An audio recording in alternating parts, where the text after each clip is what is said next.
할렐루야. 예, 오늘 하나님 앞에서 시편 47편 말씀 받겠습니다. 표제를 보면 고라자손의 시다. 그래서 우리가 저자가 고라자손이고 아마 이게 이제 인도자를 따라 부르는 노래라는 말로 봐서 제의 음악, 예배 시간에 불렀던 그런 찬송시라는 것을 알 수가 있습니다. 이 시편은 특별히 구약에는요, 새로 시작되는 한 해를 하나님의 도움으로 승리하게 해줄 것을 기원하며 새해가 시작되는 첫날 신년제에서 연주되었던 곡입니다. 우리로 따지면 송구영신 때, 영신 예배 때 우리는 보통 뭐예요? 시온의 영광이 빛나는 아침 뭐 이런 거 하는데 이때 47편이 구약에 연주됐다 이 말입니다. 그리고 이것이 신약 시대에는 조금 재해석이 되면서 보좌에 오르시어 열방을 치리하시는 하나님의 모습, 요 3절 등에 기록되어 있는데 이 하나님의 모습을 제2위 이 하나님이신 예수께 투영하여서 그 예수께서 승천하셔서 승리하시고 승천하셔서 하늘 보좌에 앉으시는 승귀의 모습을 묘사한 것으로 그래서 예수의 승천일에 불렀습니다. 예, 특별히 온 땅을 다스리시는 여호와의 통치를 찬양하는 시편이 총 13편이 있습니다. 예, 시편 안에 20편, 47편, 89, 93, 95에서 101까지 그리고 132, 144편의 이 시 중에서 특별히 본시는 신정시로도 분류가 됩니다. 신정시는 뭐냐면 하나님께서 다스리시는 이 모든 세계에 대해서 그 다스리시는 하나님을 찬양하고 그 통치에 합당한 영광을 올려드리고 경배하는 그런 시편인데요. 그런 시로서 하나님께서 온 세상을 지배하시는 최고의 통치자가 되심을 찬양하고 또 이 신정이 뭡니까? 하나님께서 다스리시는 곳에는 모든 것이 완전하고 온전하고 그리고 그야말로 이 우리가 소위 말하는 하나님 나라 에덴 동산이라고 표현하는 그런 역사가 있다라는 것을 암시하면서 이 시를 이제 찬양하게 됩니다. 더하여서 앞부분에도 잠깐 다루었는데요. 본시의 더 높은 가치는 그 초점이 하나님이라고 할지라도 성부 하나님보다는 성자 하나님이신 예수께 맞추어서 제2위 하나님 되신 예수 그리스도의 우주적 왕권을 예언해요. 예수님 그러면 저희는 예수님의 인자의 특성, 그래서 인성을 많이 생각하지만 예수님은 분명히 하나님으로서 특히 그분께서 성육신하여서 종의 형체를 가지고 이 땅에 오셨으나 구속사역을 완수하시고 승천하셔서 그래서 비하의 신분에서 다시 승괴 신분으로 보좌에 앉으사 열방을 통치하시는 예수 그리스도의 전 우주적 왕권을 찬양하는 메시아 예언 시편이기도 합니다. 이것은 예수의 재림 이후에 완전하게 이루어질 만왕의 왕 그리스도의 통치를 찬양하는 것으로서 사실은 현재적인 어떤 이런 관점에서의 찬양보다는 미래 예수 그리스도의 재림으로 이루어질 그리고 또 완성될 영광스러운 하나님 나라에서 성도들이 영원히 부를 찬양의 어떤 이 환호의 찬양의 기쁨과 감사의 찬양의 하나의 이 예표라고도 하겠습니다. 시편 47편은 크게 1절에서 2절 그리고 3절에서 4절 5절에서 7절 8절에서 9절로 각 주제를 가지고 있지만 어찌되었든 계속 강조되는 것은 무엇이냐면 예수 그리스도 그러니까 하나님이신 예수 그리스도의 완전한 승리와 대적들의 굴복 그에 합당한 어떤 이 찬양을 촉구하면서 그것을 고백하는 내용으로 구성되어 있습니다. 봅시다.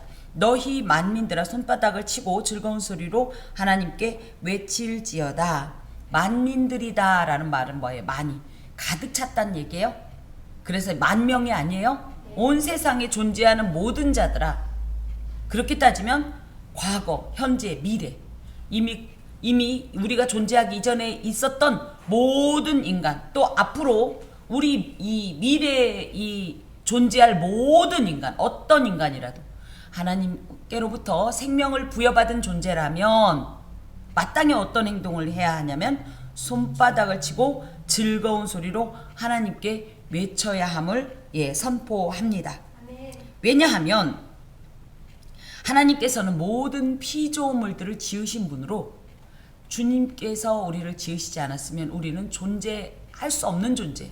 그렇기 때문에 모든 존재의 근원이 되시고 시초가 되신 이 하나님은 마땅히 찬양 받으셔야 할 존귀한 창조자이시기 때문입니다. 특별히 여기에 손바닥을 치고 즐거운 소리로, 그리고 또 뭐예요? 외칠지어다. 이게 뭐예요? 찬양의 전형이에요. 어떻게 생각하면, 물론 하나님 앞에서 죄악된 인간이 이런 자신의 인간적인 흥에 겨워서 하나님을 찬양하는 것이 마땅하지 않다, 이렇게 말하면 맞기도 하지만, 하나님을 찬양할 때 오는 그 신령한 기쁨을 또 표현하지 않는 것도 이상한 거죠. 하나님이 주신 기쁨을. 그렇지 않습니까? 우리도 하나님을 찬양하다 보면 너무너무 뜨겁고 이 고백에 너무 이 감동이 되고 동의가 되어서, 공감이 되어서 우리도 모르게 아멘 하고 막 손을 들고 외치고 선포하는 것은 당연한 건데, 이것에 대해서 좀 지난날에 터부시했던 면이 있지만 성경은 분명히 말씀하시기를 손바닥을 치고 즐거운 소리로 하나님께 외치다 라는 말은 소리를 치다 이런 뜻이에요. 하나님을 찬양할 때 그러므로 내 고운 목소리만 낼 것이 아니라 사실은 이 격앙된 감정을 그대로 할 수만 있는 대로 다 표현하는 것도 마땅한 어떤 찬송하는 사람의 태도다. 그래서 나를 아끼지 말고 하나님을 찬송하라, 이겁니다. 나의 모든 것을 들여서 찬송하라. 특별히 이런 장면이 연상이 되는 곳은 열왕기하 11장에 요아스 왕이 즉위할 때의 장면과 좀 많이 표현이 되는데, 이것이 이제 하나의 예표가 돼서 온 우주의 왕이신 하나님께서 또 예수 그리스도께서 만민들의 환호와 더불어 왕좌에 오르시는 이 장면을 연상한다면, 우리가 그저 그 무엇인들 아끼며 그 무엇인들 제어하며 절제할 필요가 있겠습니까?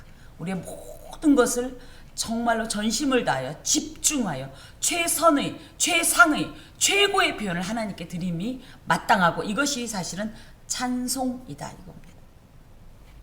그러면 그분 앞에 왜 이렇게 우리가 그야말로 손뼉을 치고 즐거운 소리로 외치면서 해야 되느냐 하면, 지존하신 여호와는 두려우시고 온 땅의 큰 왕이 되심이로다. 지존하시다 라는 말은 엘르온이란 말로 가장 높으신, 그야말로 모든 것에 층이 있다고 할 것 같으면, 위치가 있다고 할 것 같으면 그 위치 중에서도 최고의 위치에 유일하게 계신 분이라, 이런 뜻이에요.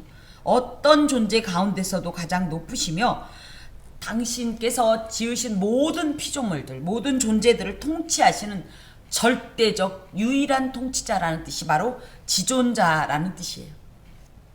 그래서 자존과 지존은 다릅니다. 자존은 뭐예요? 스스로 존재하는 분. 그러므로 이 세상의 모든 만물은 다 피조물인데 반해 하나님만 유일하게 자존, 스스로 계신 분이에요. 그리고 그분이 또 지존자라는 건 절대적, 그 절대적 존재라는 거예요. 비교할 수도 없고 그 위에 누구도 없다는 이런 뜻이 바로 지존자로서 우리가 찬양하는 하나님이 이런 분이시라는 거예요. 또 이분은 어떤 분이냐 할 때 두려운 자라는 거예요. 두려운 자, 야르 이렇게 말하는데요. 이것은 무서운 분이라는 거하고는 조금 달라요. 이거는 하나님의 전능하신 능력 앞에서 인간이 느끼는 어떤 절대적 감정으로서 천지를 손으로 움직이지도 않고 말씀 한마디로 창조하신 이 하나님의 절대적 능력, 거기에다 대고 지으시고 뭐예요? 절대적 의인, 공의로 이 땅을 다스리시는 이런 하나님. 그래서 하나님 앞에서 저희가 사랑의 하나님도 늘 정말 우리 마음에 품어야 되지만 공의의 하나님도 함께 가야 되는데, 이 공의로우심으로 사실은 이 세상이 지금도 어떤 절차와 질서에 따라서 운행되고 있다는 사실이에요. 하나님께서 아닌 말로 자연 만물을 운행하신다 할 때 해를 생각해 봅시다. 어떤 나라가 우상 숭배해요. 하나님 마음에 너무 안 들어요. 그럼 우리 같으면 어떡하죠? 해 안 뜨게 하죠? 그러겠죠? 또 뭐 하겠어요? 하늘에서 불을 막 떨어뜨려 다 태워버리죠? 그럼 쉬울 거 아니에요. 그쵸? 이런 게 공의가 아니에요. 어찌됐든 하나님의 보좌의 기초가 공의이긴 하지만 그 누구도 어느 곳에서든지 어찌되었든지 악을 행하지 않은 누군가가 포함되어 있을 때 그 마음에 일말이라도 그것을 심판하기를 즐겨하지 않습니다. 더하여 하나님은 어떤 분이에요? 지금 당장 모두 100%가 악이라도 하나님은 기다리세요. 이들 중에 단 한 사람이라도, 단 누구라도 회개하고 돌아서기를. 그렇기 때문에 이 공의라는 것은 뭐예요? 하나님은 모든 것을 아심으로써 완전한 판단 하에 이루어지는 의로운 행동입니다. 그래서 이런 행동을 하시는 분이니 아까도 얘기했듯이 우리가 어떻게 하나님 앞에 트집을 잡을 수가 있겠어요? 반발을 할 수가 있겠어요? 그죠? 그런 하나님이기 때문에 그런 하나님 앞에 우리는 마땅히 두려운 마음으로 행해야 된다는 얘기예요. 사람이 보기엔 우리의 행동이 의롭고 바른 것 같아도 우리 중심을 누구보다도 잘 아시는 하나님 보시기에, 여호와 보시기에 온전한 자가 있겠습니까? 예수 외에는 없는 거예요. 누구도 우리가 그렇게 존경에 맞지 않는 아브라함, 모세, 다윗, 바울 다 떠올려 보라고요. 완전한 자가 있었냐고요. 그러므로 완전하신 하나님이 공의 앞에 선 이 연약하고 죄악된 인간들은 당연히 이 하나님 앞에 두려움을 가져야 해요. 그러므로 두려움과 떨림으로 우리의 구원을 향하여서 그 구원이 완성되기를 향하여 나아가야지, 교만하고 함부로, 그죠? 두려움 없이 행동하다가는 하나님 앞에서 결코 그 진노를 면할 수가 없다라는 사실입니다. 또 우리 하나님은 어떤 분이냐 했더니 온 땅의 큰 왕이 되심이로다. 그래서 온 땅의 큰 왕이라 할 때 콜하 아레츠, 제가 천지라는 표현이, 천이 하늘이죠. 하늘은 이 정관사 하를 씁니다. 그래서 샤마임이라고 하고요. 땅은 아레츠라고 해요. 그래서 그 천지를 창조하시니라 할 때 그 천지가 샤마임 그리고 아레츠인데요. 여기에 이제 온 땅이라는 표현이 아레츠라는 뜻이, 아레츠라는 말이에요. 콜, 근데 콜은 모든이라는 뜻을 말해요. 우리는 올이죠. 올에 해당되는 게 콜이에요. 아레츠. 그리고 왕은 멜렉입니다. 멜렉. 딱 멜렉 하면 떠오르는 이름이 혹시 있을까요? 뭐 아비멜렉. 특히 아비멜렉 같은 경우 멜렉이 왕이죠. 예. 원래 멜렉이 왕이라 소리입니다. 근데 아비 하면요, 나의 아버지는 왕이시다, 뭐 이런 식이에요. 이게 이제 멜렉인데요. 어떤 멜렉이냐고 하면 까돌. 그래서 요거를 읽어보면 온 땅의 큰 왕이라는 표현이 콜하아레츠 멜렉 까돌이란 말인데, 까돌은요 비교 불가한, 절대적인 이런 뜻이에요. 가장 높은 위치에. 그래서 지존자와 같은 말이기도 한데, 이 표현을 굳이 쓴 이유는요, 그 당시에 아수르의 이 임금들이 자신들을 멜렉 까돌, 그래서 콜하아레츠 멜렉 까돌이라고 불렀다는 거예요. 자기들이 이 세계의 절대적인 강대국이다 보니까 눈 위에 보이는 게 없으니까 자기들이 이런 표현을 썼지만, 시편 기자가 보니까 이건 얘들이 쓸 말이 아닌 거예요. 누가 쓸 말이에요? 우리 하나님이 쓰실, 이 하나님의 이 칭호에 합당하다 싶으니까 이걸 가져온 거예요. 그래서 이 세상에 그 어떤 존재도 우리 하나님과 비교할 수 없는, 이분은 그야말로 온 땅의 유일한 큰 왕이시다. 그러면서 그러므로 모든 만민과 만국이 그 앞에 엎드릴 수밖에 없고 그 통치에 순종할 수밖에 없는 그런 절대적 왕권을 가진 존재 앞에 우리가 우리의 모든 것을 들여서 찬송함이 마땅하지 않은가. 또 그러면서 이제 3절부터 4절까지는 선민 이스라엘에게 주시는 여호와의 특별한 은혜들을 좀 확인해 봐야 되는 거예요. 그러니까 당연히 찬양해야 되지만 또 이 찬양하는 것에는 당연히 그 이유가 분명히 있다, 이 얘기입니다. 보면 여호와께서 만민을 우리에게, 나라들을 우리 발 아래에 복종하게 하시며. 그래서 만민은 이 앞부분에 이 1절에 있었던 그 만민과는 조금 다르게 선민 이스라엘을 대적하는 모든 나라들을 의미해요. 그래서 대표적으로 이스라엘을 대적했던 나라가 어디가 있어요? 애굽. 그죠? 그랬더니 하나님께서 어떻게 했어요? 그 애굽을 여기다 넣어보자고요.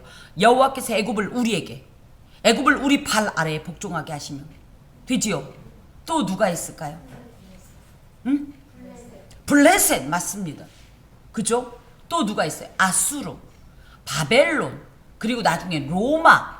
그죠? 이 모든 나라들을 하나님께서 우리에게 주셨어요. 그건 뭐예요? 우리가 승전국이 됐다는 얘기예요. 전리품으로 주셨다는 얘기예요.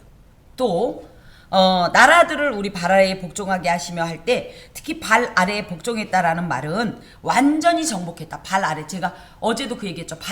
적장의 목을 밟는다 라는 표현과 통하는 말로써 전쟁에서 완전하게 승리했고요. 또 패전국에 대한 완전한 지배권을 획득하고 그 안에 있는 모든 것들이 나의 전리품이 되게 하셨다는 거예요.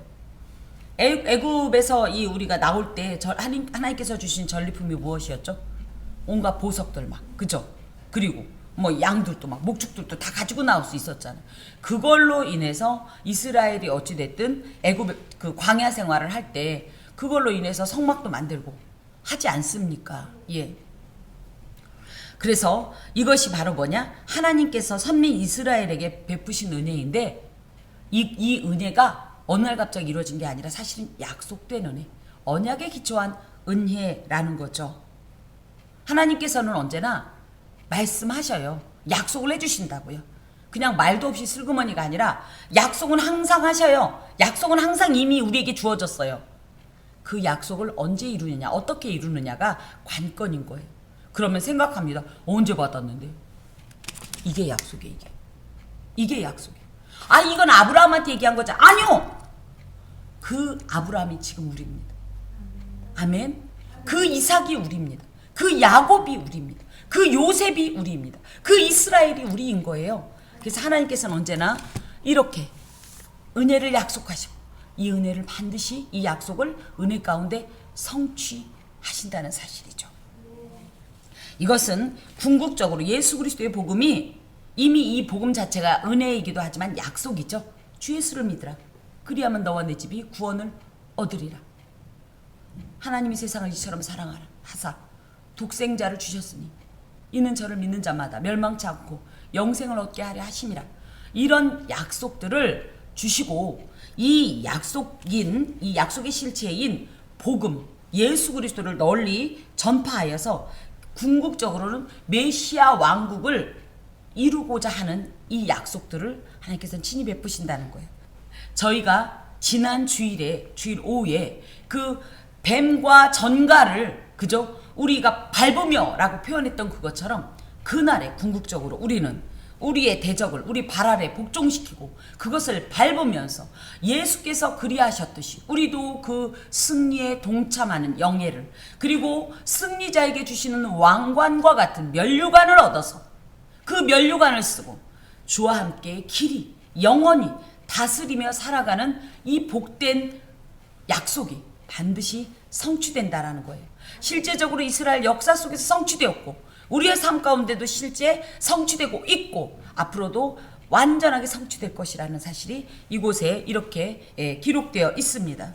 그러므로 우리가 오늘 패배하는 것에 오늘 일시적으로 후퇴하는 것에 너무 고통스러워하지 말고 궁극적으로 이루실 그때를 바라보면서 흔들리지 말고 요동치 말고 끝까지 행군을 거듭해야 할 것입니다.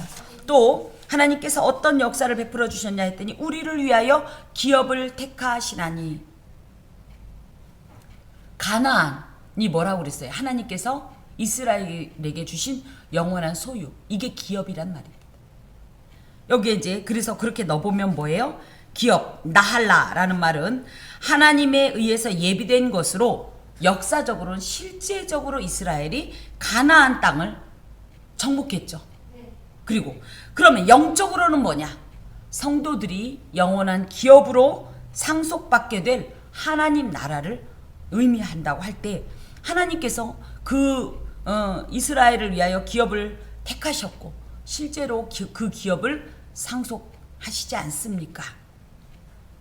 곧 사랑하신 야곱의 영화로다. 이 영화라는 말은 깨온이란 말로 탁월하다라는 뜻인데요. 하나님께서는 이스라엘을 왜 사랑해요? 이스라엘의 조건이 있습니까? 자격이 있습니까? 예, 하나님께서 이스라엘을 사랑하는 이유는 이스라엘에게 있지 않고 하나님께 있습니다. 이게 중요해요. 만약에 이스라엘에게 있었다면 무슨 뜻이에요? 이스라엘도 하는 거 봐서 네가 그야말로 네 자격 조건을 좀 봐서 이겁니다. 그죠? 그럼 이게 구원과 관계가 돼요. 너 하는 거 봐서 구원을 주든지 말든지. 이렇게 되면 하나님 앞에 구원 얻을 자가 누가 있어요? 그쵸? 그러니까 이 특별한 하나님의 사랑으로 이미 사랑에 빠지신 하나님께서 그 사랑으로 이 모든 약속들을 행하시고 이루시고. 언제 아브라함이 약속해달라고 그랬어요? 아무 말 안 했어요. 그죠? 약속해달란 말도 안 했고요. 그죠? 그런데 하나님께서 먼저 사랑에 겨워서 당신이, 그런데 아시는 거예요. 야, 이 아브라함은 나랑 약속하면 이거 못 지켜. 그걸 아니니까 어떻게 해요? 그야말로 계약식을 바로 앞두고요. 하나님이 뜻밖의 행동을 하시는 게 뭐냐면 아브라함이 갑자기 잠에 들어요. 신적 수면에 들어갑니다. 마치 아담이 그 하와를 창조하기 전에 자신의 갈빗대 하나가 빠져나가는 건지 모르게 하나님께서 마치 수면 마취해가지고 빼난 것처럼 아브라함도 갑자기 졸려서 자요. 하나님과 언약식을 앞두고요. 횃불 언약 때 잘 기억해 보세요. 갑자기 아브라함은 자요. 한쪽에서 계약식을 하기로 한 당사자를 하나님께서 갑자기 재워요. 그래놓고 그 쪼갠 고기 사이로 누가 지나가냐? 횃불만 지나갑니다. 여호와의 불만 지나가요. 그래서 계약식을 원래는 쌍방이 해야 되는 거예요. 그죠? 근데 하나님께서는 어떻게 해요? 야, 이 계약식을 아브라함이 만약에 했다. 그런데 아브라함이 어떡합니까? 연약하니까 이 계약은 반드시 파기될 거다. 그럼 그죠? 못 지키니까. 그럼 이 계약이 파기되면 안 되니까 어떻게 하냐면 아예 지키지도 못할 아브라함은 그냥 옆에다 눕혀놓고 당신은 완전하신 분이니까. 그렇게 함으로 아브라함이 이 언약을 이행하지 못해서 쪼갠 고기처럼 쪼개어지는 이런 일이 있지 않도록 벌써 하나님의 사랑을 생각해 보세요. 도처에 하나님의 사랑이 이렇게 찐득찐득하고 정말 가슴이 미어지도록, 가슴이 저미도록 이렇게 계신 거예요. 이 특별한 사랑으로 야곱에게 행했더니 그러면 하나님만 영광 받으셔야 되는데 어땠어요? 이 야곱이 영화를 누리게 된 거죠. 선민이라는 특별한 지위를 가지고 제사장 나라라는 특별한 하나님의 소유, 세큘라, 하나님께서 다시는 없는 포배로운 존재로 여긴다는 것이 하나님의 소유예요. 이런 은혜를 받은 우리가 마땅히 찬양하지 않고 찬양을 어떻게 할 수가 있어? 지금 기자가 얘기하는 겁니다. 이것을 여러분에게 적용해 보세요. 예수께서 우리를 구원하실 때 네가 1억을 헌금하면 내가 구원해 주겠다. 여러분 구원받을 수 있어요? 저는 절대 안 돼요. 처음부터 끝까지 안 돼요. 한 번도 1억이란 돈이 있어 본 적이 없거든요. 예수께서 구원의 조건으로 수능 만점을 맞으면 구원해 주겠다. 전 또 안 돼요. 또 안 돼요. 뭐 되는 게 있어. 외모, 건강, 지혜, 능력, 그죠? 그러면 다 안 좋아도 착하기라도 해야지. 전 못 착해요. 이게 나쁜 행동을 하진 않지만 그냥 막연히 착한 케이스는 아니에요. 저는 굉장히 분석적인 사람이라 할만하면 하고 안 할만하면 안 하는 사람이에요. 그런 제가 구원을 받을 자격이 목사여도 소용없다니까. 그걸 아신 하나님께서 아니라는 거야. 다른 조건 다 필요 없다는 거야.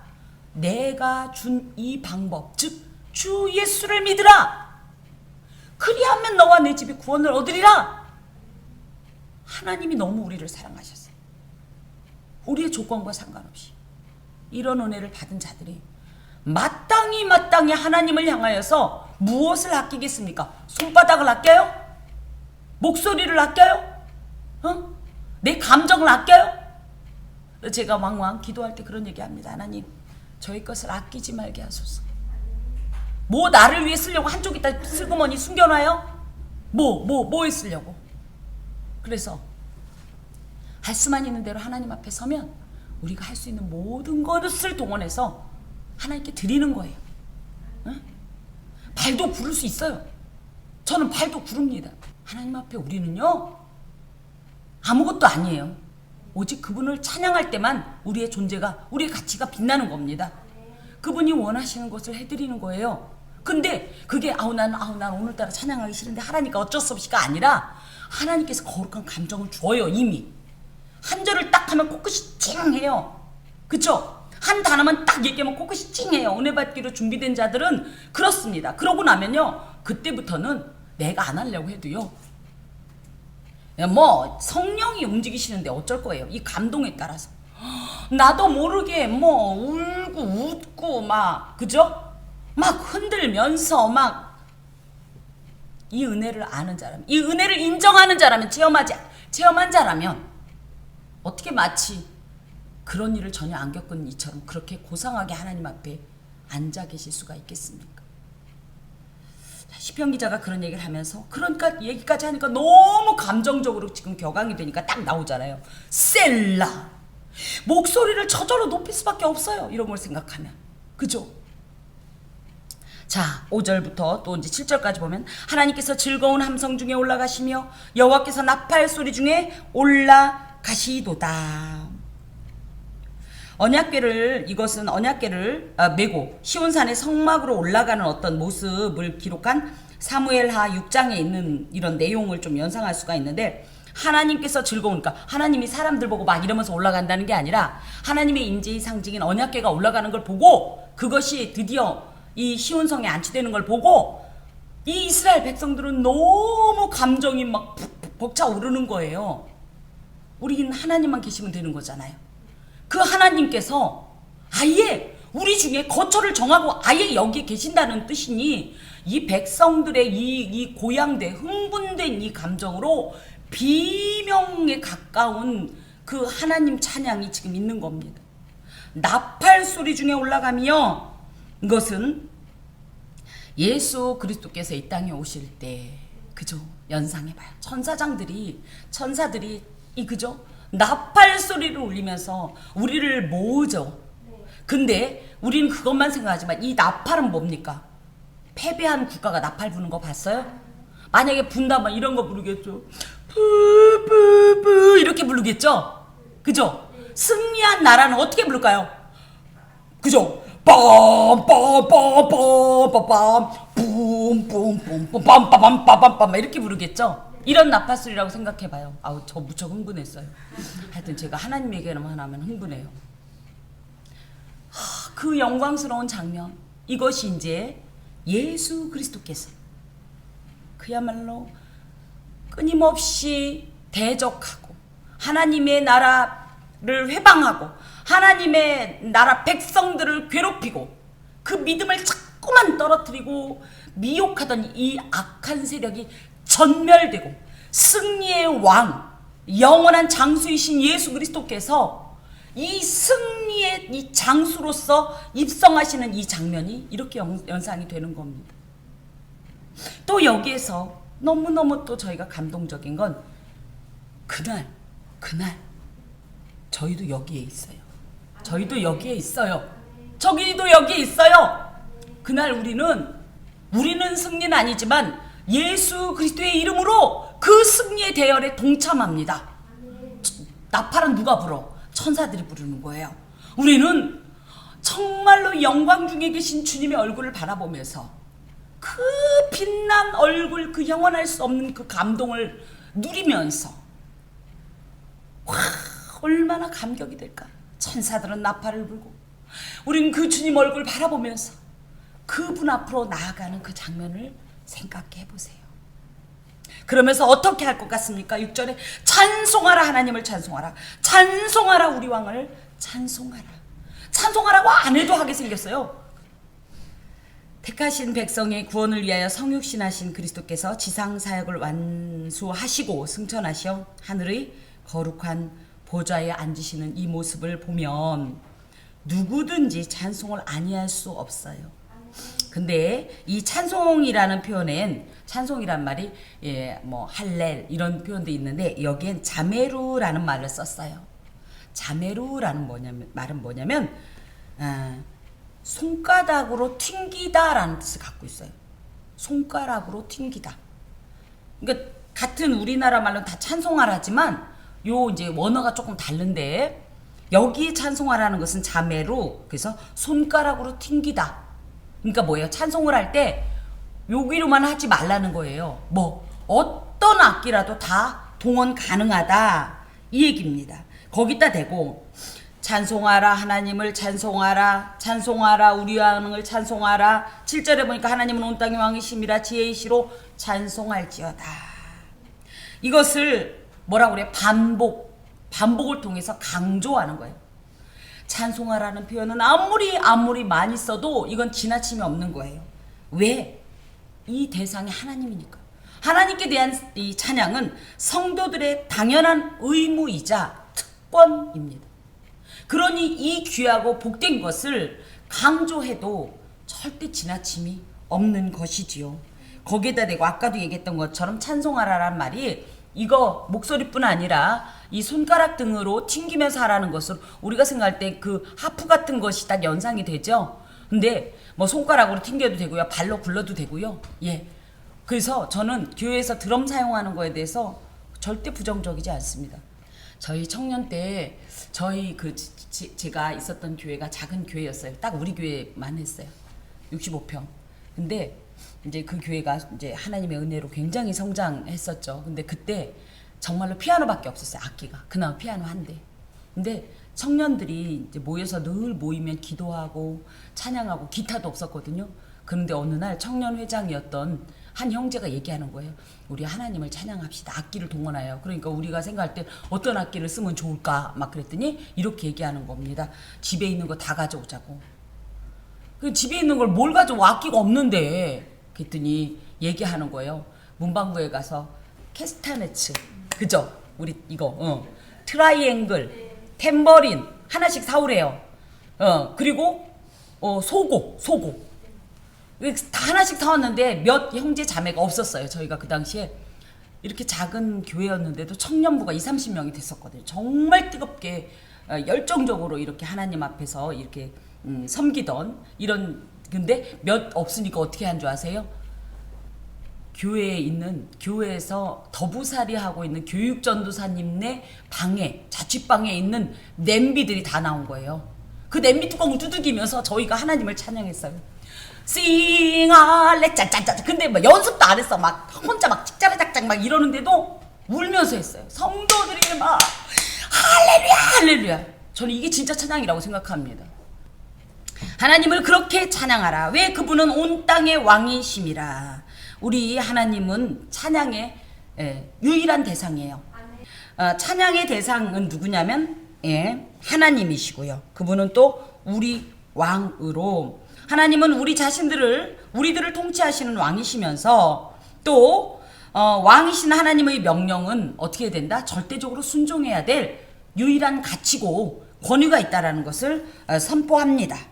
그러므로 하나님을 찬양하는 자라면 우리 하나님으로, 그리고 그분을 나의 왕으로 고백하는 자들이 진정 찬양할 수가 있습니다.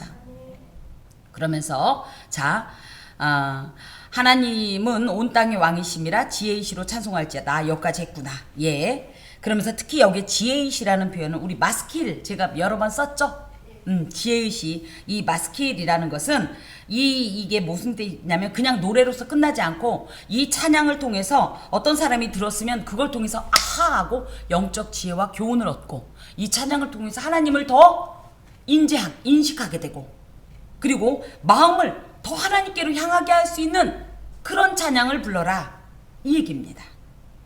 자, 하나님이 뭇 백성을 다스리시며 하나님이 그의 거룩한 보좌에 앉으셨도다. 그래서 이제 또 장면이 약간 이제 전환이 되면서 하나님이 어떤 분이신가, 또 하나님은 어떤 분이신가라고 할 때 그냥 단순히 하나님은 뭐 영원하신 분, 하나님은 지존하신 분도 있지만 하나님이 어떤 분이신가 할 때 어떤 존재로서 마땅히 찬양받기에 합당하신 분인가, 이런 여호와의 위엄에 대한 이야기를 하고 있는데, 그분은 뭇 백성을 다스리시는 분이시다. 그래서 이 뭇 백성이라는 표현이 1절이 만민들과 같은 표현으로 보면 되겠습니다. 그래서 온 땅을 다스리시는 하나님이다. 예, 그 얘기예요. 그리고 그러므로 그분이 뭐예요? 온 땅의 왕이 되시는 거예요. 다스리니까. 또 하나님은 그의 거룩한 보좌에 앉으셨도다. 보좌에 이렇게 어떤 곳에 딱 앉았다라는 표현은 무슨 얘기냐면 무언가 통치하고 결정하고 집행하는 어떤 이런 권한을 행사한다는 뜻을 갖고 있어요. 그래서 하나님의 이 거룩한 보좌에 앉으셨다는 것은 하나님께서 진정한 이 통치자로서의 이 절대적 이 위엄과 또 이것이 이제 뭇 백성을 다스린다라는 표현엔 전 우주적 왕권이 있다라는 것이고요. 이 다스린다라는 표현에는요, 물론 저희가 생각할 땐 어떤 도움도 주시고 명령도 주시지만 이 명령에 순종하지 않는 자에겐 단호하게 심판을 내리신다는 뜻도 함께 갖고 있습니다.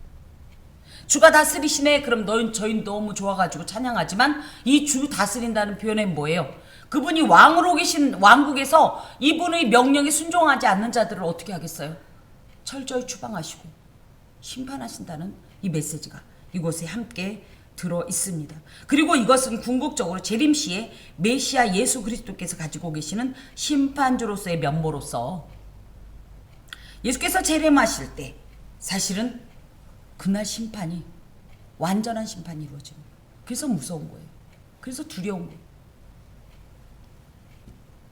문나라의 고관들이 모이며 아브라함의 하나님의 백성이 되도다. 이게 무슨 얘기냐? 문나라의 고관이라고 할 것 같으면 나름대로 잘 나가던 세상에 많은, 그런데 아직 하나님을 모르던 자기 나름대로 이렇게 그야말로 자기가 뭔가 있다라고 생각했던 이 사람들이 어떤 행동을 하냐면 8절에 하나님이 뭇 백성을 다스리시며 하나님이 그의 거룩한 보좌에 앉으시는 그날 갑자기 원래는 문나라의 고관들로서 잘 나갔다면 어떤 행동을 하냐 했더니 아브라함의 하나님의 백성이 되더라.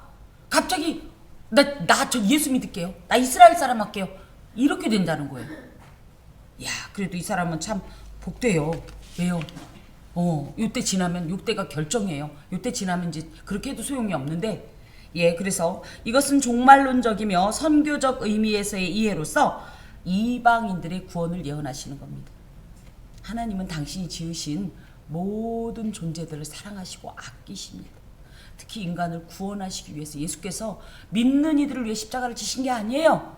믿지 않는 이들을 위해서도 동일하게 십자가의 효력은 적용이 됩니다. 그런데 뭐예요? 마음문을 열고 그것을 영접만 하면, 입술로 시인하고 고백만 하면 그 역사가 이루어지는데 그걸 안 하는 거예요. 그걸. 그런데 만약에 그때라도 아브라함의 하나님의 백성이 되고자 하는 자를 하나님께서는 영접해 주세요. 인정해 주시고, 그래서 누가 그래요? 가나안에는 늦은 비와 이른 비가 있다. 우리가 이제 늦은 비 그럼 가을에 내리는 줄 아는데, 제가 늦은 비와 이른 비라는 건 이들이 이제 그 내리는 그 비를 원래는 늦은 비를 먼저 얘기하고 이른 비를 나중에 얘기합니다. 이제 그거에 대해서 나중에 구약을 하면서 많이 얘기를 할게요. 늦게라도 하나님 앞으로 나오는 자는 하나님은 그들을 영접해 주십니다. 그러면서 세상의 모든 방패는 하나님의 것이며, 방패는 뭐예요? 방패, 보호, 방어, 그쵸? 그래서 하나님의 백성들을 보호하고 옹호하는 그런 역할을 한다라는 거예요. 그래서 하나님께서 이 세상의 모든 방패들을 동원하여 주의 백성들을 보호하시고 보존하시고 유지하시는 겁니다. 그리고 또 이 방패들이 사실은 우리가 생각할 때는 어떤 특별한 어떤 물질일 수도 있지만 사람일 수도 있어요. 사람. 그쵸? 그래서 하나님께서 예를 들어 유능한 리더를 뽑으셨어요. 우리를 위해서. 그럼 그 유능한 리더가 어떻게 하겠어요? 자기 국민들을 보호해 주겠죠. 이게 이 사람이 지혜가 아니라는 거예요. 하나님께서 당신의 백성들을 보호하시고자 내리신 방패가 되는 거예요. 세상의 어떤 법도 마찬가지예요. 법도. 좋은 법이 있어갖고, 그죠? 이렇게 하나님의 백성들이 보호할 수 있도록 해줬다. 이것도 하나님께서 예비하신 하나님의 세상에 예비하신 방패라는 거. 생각해보면 우리나라가 민주주의죠. 자유민주주의 국가죠. 이것도 하나님께서 주신 방패예요. 아멘.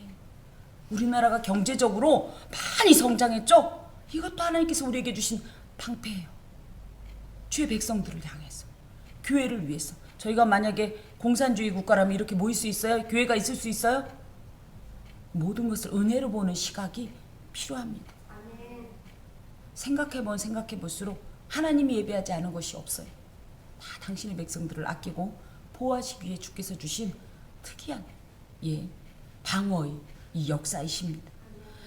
그러면서 하나님께서 세상의 모든 방패는 하나님의 것이며 그는 높임을 받으시리라.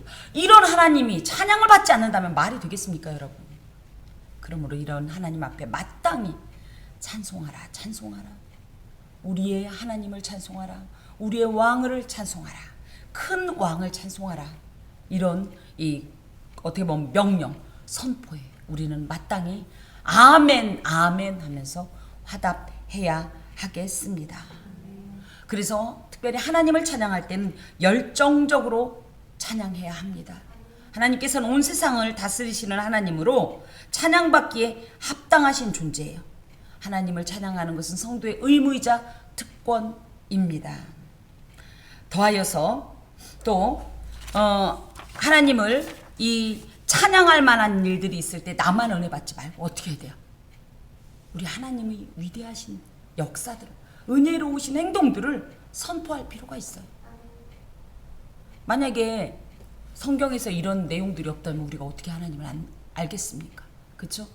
내가 내 삶에서 만난 하나님을 고백하는 거예요.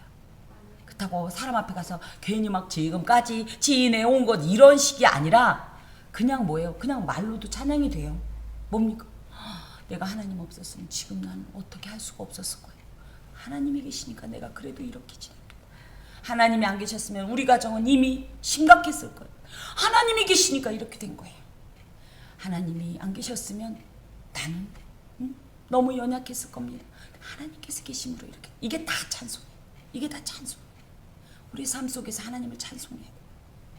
더하여서 누군가가 찬양하는 내 모습을 통해 함께 즐거워하며 은혜 받을 수 있다면 우리는 기꺼이 그 찬양에 사람들을 초청해야 합니다.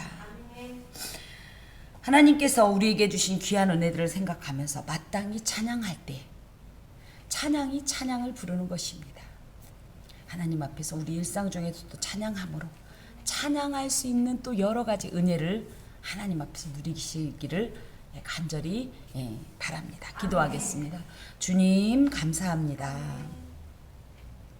하나님 얘기만 하면 세상에 우리 하나님이 이렇게 얘기를 해도 다 표현이 안 되는 분이십니다. 그 하나님께서 무엇보다도 우리를 사랑하시고 또 우리에게 모든 것을 허락하심에 감사하고 우리의 존재가 가능하게 하셨으니 또 기본적으로 마땅히 찬양할 의무와 이유가 있나이다. 우리의 삶의 길이 가시와 같고 돌길과 같고 정말 끝없이 펼쳐지는 사막과 같을지라도 외롭고 거친 광야와 같을지라도 그곳에서도 하나님을 찬양할 수 있도록 도와주시고 찬양할 때 하나님의 은혜와 하나님의 권능을 힘입게 하여 주시옵소서. 감사하고 예수 그리스도의 이름으로 기도하오며 주 예수 그리스도의 은혜와 하나님의 사랑과 성령의 교통하심이 은총을 입은 함께하는 교회의 모든 권속과 그 삶에 영원히 함께하옵시기를 간절히 축원하옵나이다. 아멘.